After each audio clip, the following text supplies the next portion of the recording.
tonight. One death and 53 new cases recorded yesterday, taking COVID-19 related deaths to 218 and cases to 9,426. Can conclude that our men are less resilient, in other words, are less able to manage the COVID, which means that their own health profile as individuals is a risk. Residents of Harbour View appeal to the government to fix gully in the community before they lose their homes or even worse, their lives. It's a treacherous feeling when citizens have to take to the streets because the government of the country has forsaken them. We have a major disaster out here, disaster waiting to happen, and it is about to happen, and it is happening. Still tonight, Minister of State in the Ministry of Health and Wellness, Juliet Cuthbert-Flynn, appeals to Jamaicans to donate blood in the face of the triple threat of COVID-19, the flu and dengue fever. The National Blood Transfusion Services, we will definitely, and I will be pushing that to make sure that we have more blood drives in and around Jamaica. And Minister of State in the Ministry of Local Government and Rural Development says the government is focused on development of rural areas in the country. The benefits that Montego Bay will derive as a smart, sustainable city is huge. It will bring peace, prosperity, wealth and development, among other great benefits.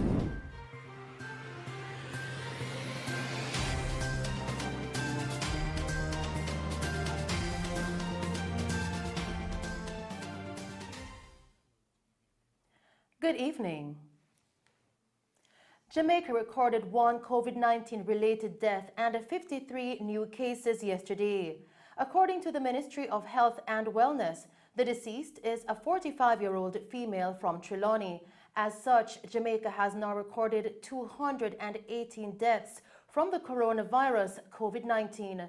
The 53 newly confirmed COVID-19 cases takes the total of cases on record for the island to 9,426.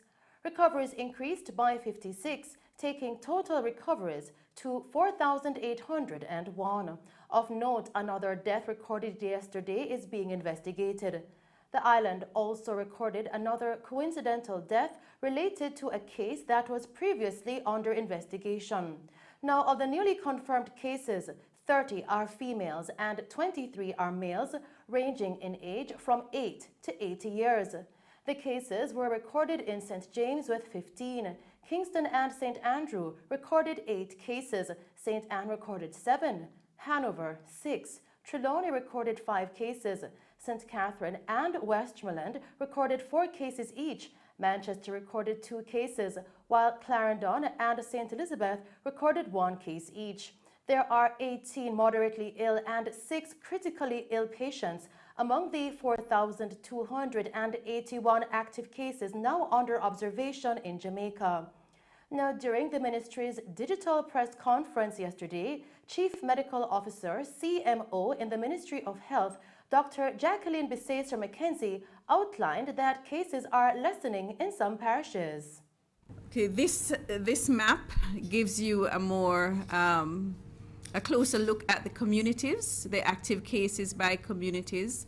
That is up to November the 4th, and we can see that right across the country we have cases that are in our communities, and in particular in St. Catherine and Kingston and St. Andrew we're seeing the heaviest burden. But certainly now we are noticing that on the northern and western side of the island that we are seeing more active cases, and we're seeing that the cases are lessening in the southwestern parishes and also in the eastern parishes. Unfortunately, we have seen up to over 200 deaths now as a result of COVID-19. But the good news is that while we had a peak of those cases in August, at the end of August going into September, we're now seeing a trending down, and we hope that this trend will continue. Minister of Health and Wellness, Dr. Christopher Tofton, explained that a higher percentage of men are dying from the virus, even though more women are contracting COVID-19. Women were more affected, at least in the Sierra region, and I suspect across the board, in terms of positive cases. But then men had the highest fatality rates, and that is saying a lot. I mean, it's certainly saying that our women have been more exposed for one reason or the other. And we know we have had the cluster like Alarica, which was, 300 plus, but that would still not account for the difference between women and men in terms of positivity rate. But we also can conclude that our men are less resilient, in other words, are less able to manage the COVID, which means that their own health profile as individuals is a risk, is a challenge, and is something that we have to work on. Dr. Tofton further outlined the surveillance that has been done in the Cornwall Courts community of St. James.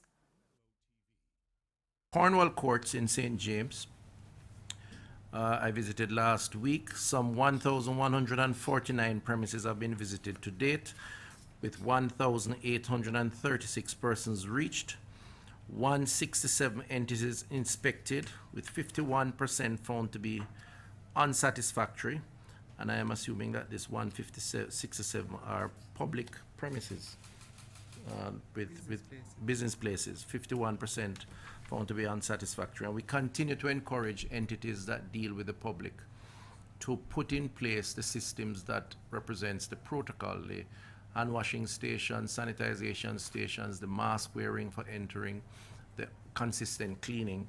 It's not sufficient to have in this inspection at least half of these entities not having what needs to be had. And we want to encourage that, and we will be continuing the inspections, and where necessary we'll cite persons when they're in breach. 1,497 health education material distributed in the business district, over 4,000 persons engaged. To date, we have had 17 cases that have been identified in the Cornwall Court area, with 14 still active, and 59 persons have recovered, and one person unfortunately has died. Continuing with the news, Assistant Director of the Pan American Health Organization, PAHO, Dr. Jarbas Barbosa, says an approved coronavirus COVID-19 vaccine could be available for distribution and administration during the first half of 2021. Speaking during PAHO's COVID-19 digital briefing yesterday, Dr. Barbosa said this projection is based on the progress of Phase 3 clinical trials. Now, these trials involve 10 candidates for vaccines, and the anticipated timeline for the conclusion of engagements in this stage by the producers. Now, Stage 3 of the clinical trial process entails large-scale expansion of tests to thousands of volunteers. Some will receive placebos to analyze for safety, dosage and efficacy, as well as side effects in a larger population.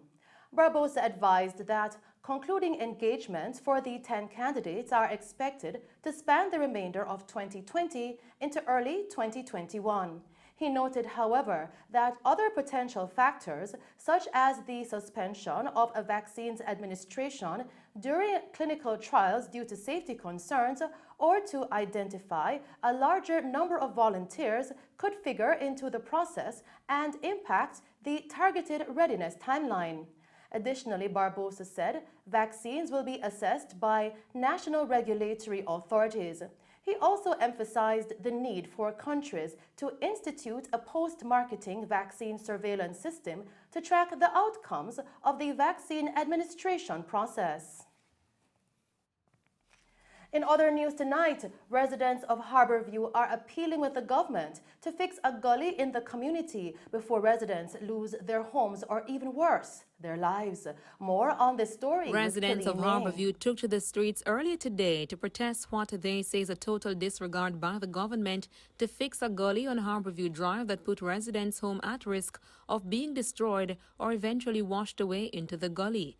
President of the Harborview Citizens Association, Orion Archer, explained that the government is not living up to the responsibility of taking care of its residents in this community. It's a treacherous feeling when citizens have to take to the streets because the government of the country has forsaken them.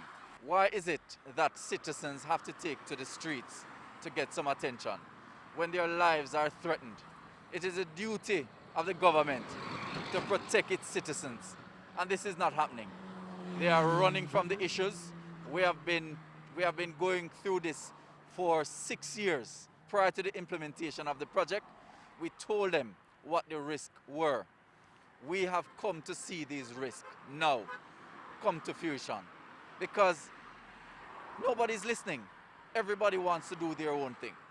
And we advise these implementing agencies that if you do this, if you take the volume of water and concentrate it in one channel behind the walls onto dirt, it is not concrete that they're putting the water on. It is onto dirt.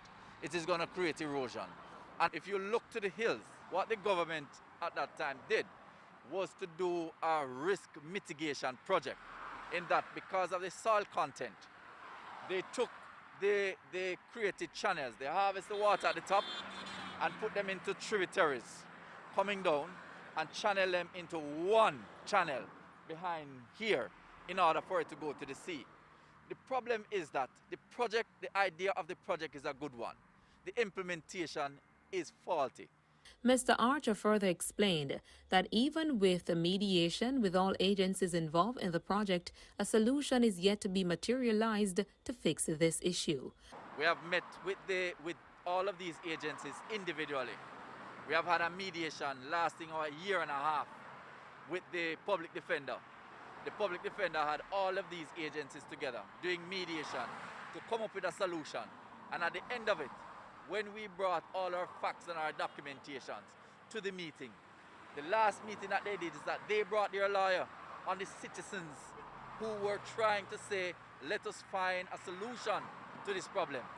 So they brought a lawyer there and said, oh, we're not going there, we're not talking about this. And the meeting had to end abruptly because the advice from the public defender was that we go get a lawyer. Now, how on God's earth is it that the government should create a problem in your backyard, creating a problem that is about to cost lives and property, and you are supposed to go get a lawyer? The government is supposed to be protecting the citizens of this country, senior citizens who have worked all their lives, and now they are planting their little garden. You know, they're doing their little backyard gardening. That's what they do right now. You know, they're sitting and they're relaxing. It's their retirement age. And they have to be contending with this nonsense.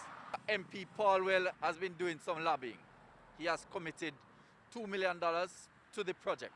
The space is shared between Juliet Holness and Paulwell. We have invited Holness to meetings, and Holness is really taking a back seat. I am not sure if it is political. All I know is that the people that is representing us are playing scant regard to the needs of the people, and they're in dire danger right now. Residents are calling on the government and other relevant agencies to address this issue urgently before homes or even lives are lost. Walls have been down. 2 walls have been down for me. And to date, we have nobody coming to our assistance. Different representatives came to look at what had happened. And after 5 years, nothing. We are in limbo now. And every time it rains heavily, we are suffering because the land keeps washing away. The Harbour Drive is being divided into 2 constituencies. And each member of parliament is blaming the other. They are not trying to come together to see what they can do for the residents of Harbour Drive. We are suffering and we are appealing, and we are not leaving any stone unturned.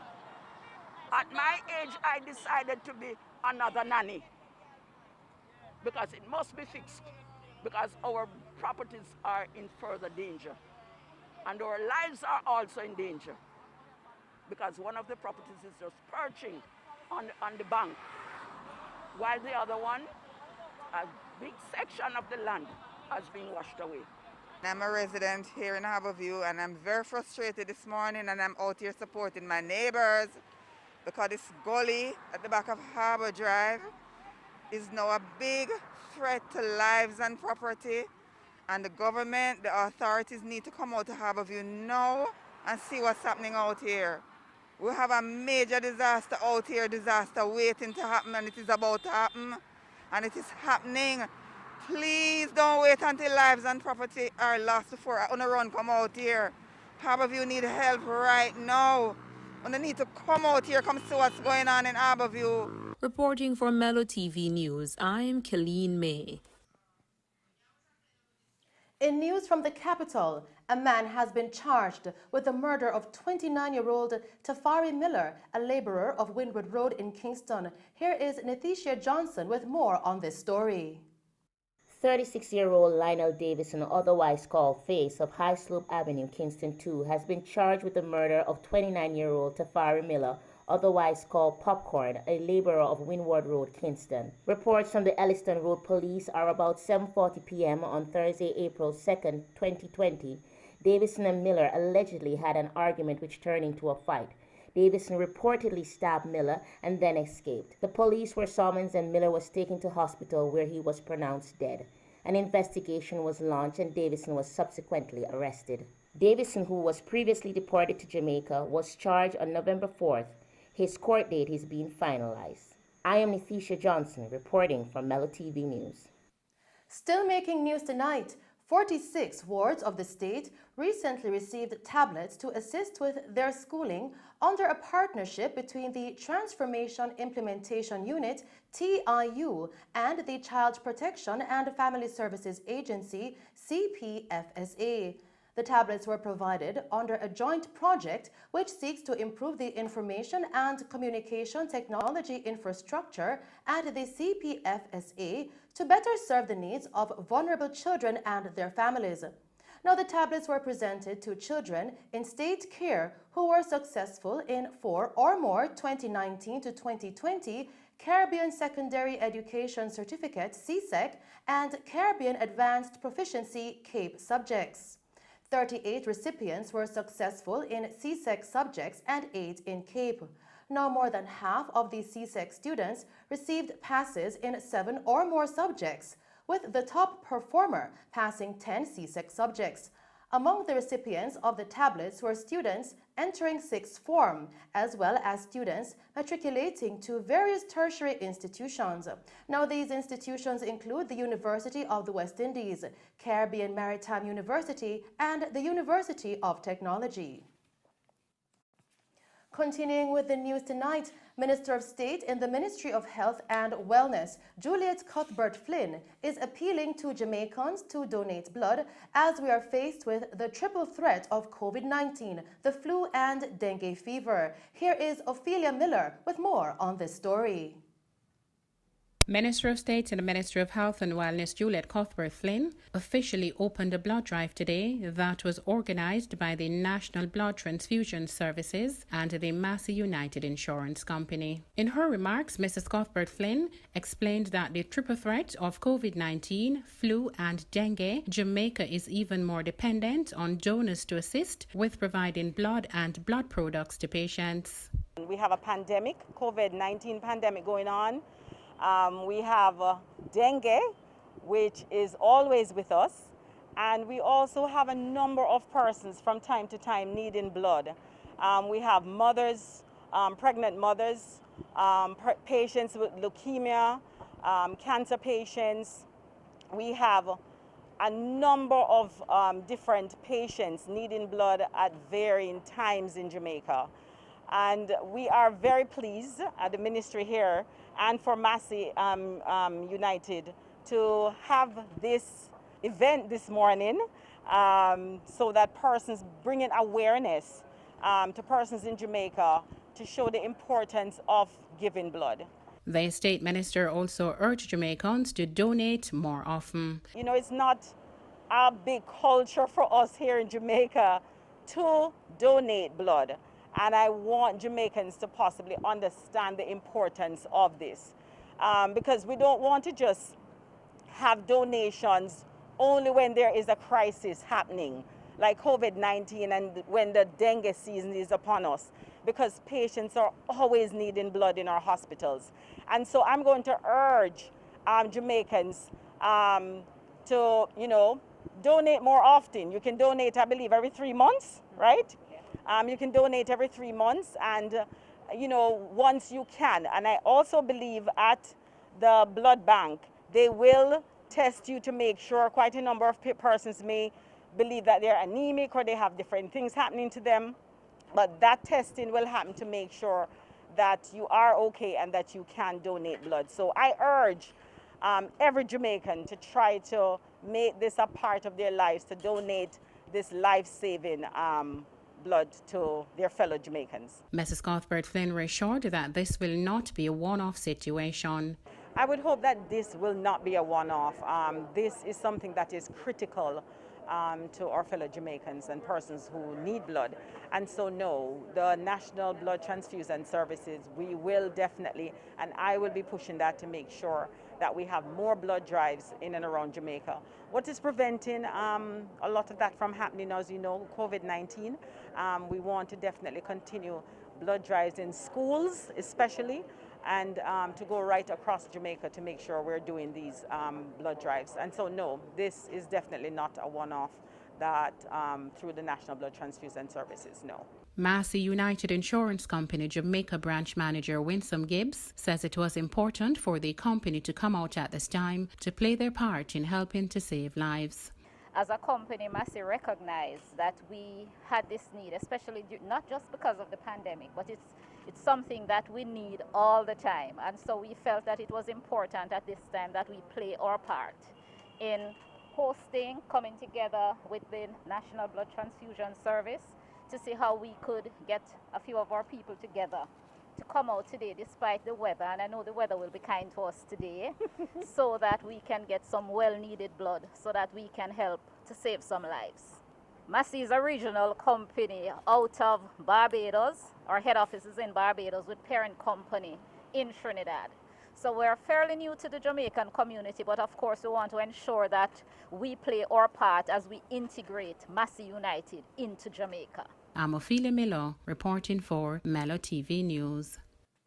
Still making the news tonight, Minister of State in the Ministry of Local Government and Rural Development, Homer Davis, says the government is focused on development of rural areas in the country. More on this story with Tamara McHale. Minister of State in the Ministry of Local Government and Rural Development, Homer Davis, while delivering the keynote address at the University of the West Indies Mona Western Jamaica Campus Caribbean Sustainable Cities Conference today, says the government is focused on developing rural areas in the country. It has now become a policy of the government to focus on rural communities. I had proposed that we have satellite fire stations across the parish. I had mentioned Cambridge. I had mentioned Maroontown. I had mentioned Adelphi. And these satellite responder stations should be equipped with mini pump trucks along with an ambulance. So in looking at rural development, we have to establish these services.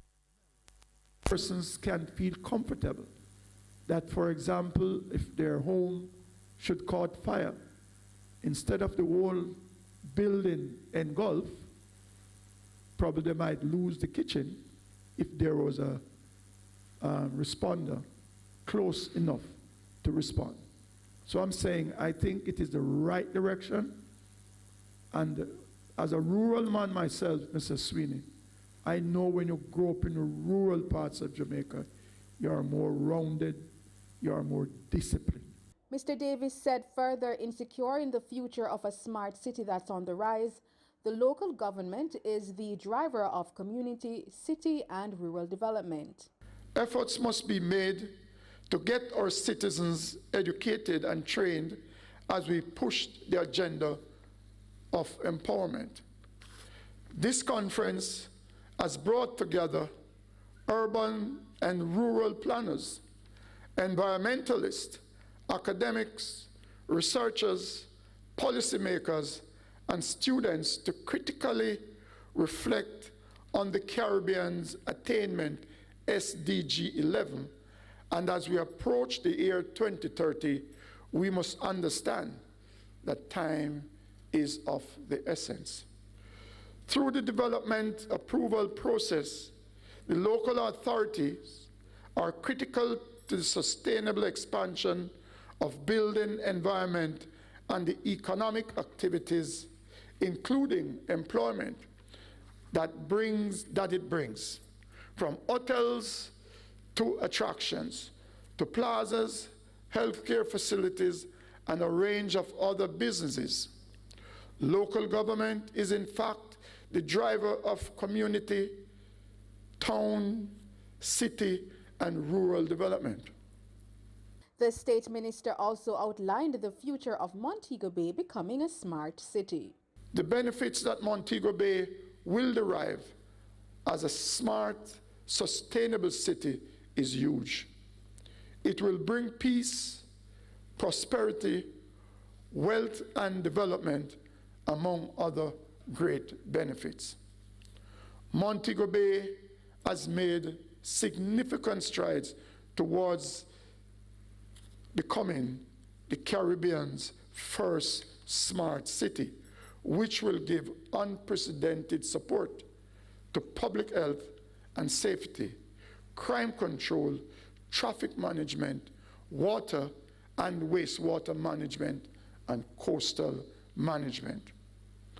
As we discuss our respective roles in making sustainable cities a living reality, I want to assure you of the ministry's support, as well as my own, as we consult and work together in the interests of the people of Jamaica. For Mello TV News, I am Tamara McHale. In other news, ahead of the People's National Party's internal presidential election set for tomorrow, former Senator and Minister of Foreign Affairs and Foreign Trade in the P.J. Patterson administration, K.D. Knight, has issued a direct appeal to all the delegates of the People's National Party, PNP, to support Lisa Hanna's candidacy. Knight says he is making this case after careful analysis of Hanna's performance as a cabinet minister, as regional chairman, as member of parliament for Southeast St. Anne, and within the various structures of the party. In his appeal to the delegates, the veteran politician said anyone aspiring to be the leader must come with passion for renewing the party. Lisa Hanna will go up against Mark Golding in tomorrow's internal election for the presidency of the People's National Party. The winner will succeed outgoing President Dr. Peter Phillips, who recently lost the general election to Prime Minister Andrew Holness. Now, the party's internal committee recently announced that the over 4 dozen delegates chosen by the National Workers' Union will join more than 3,500 party delegates to cast their votes at tomorrow's election. And those are the stories making news. I return with the recap. We'll now take a break and then join Christopher Scott with sports.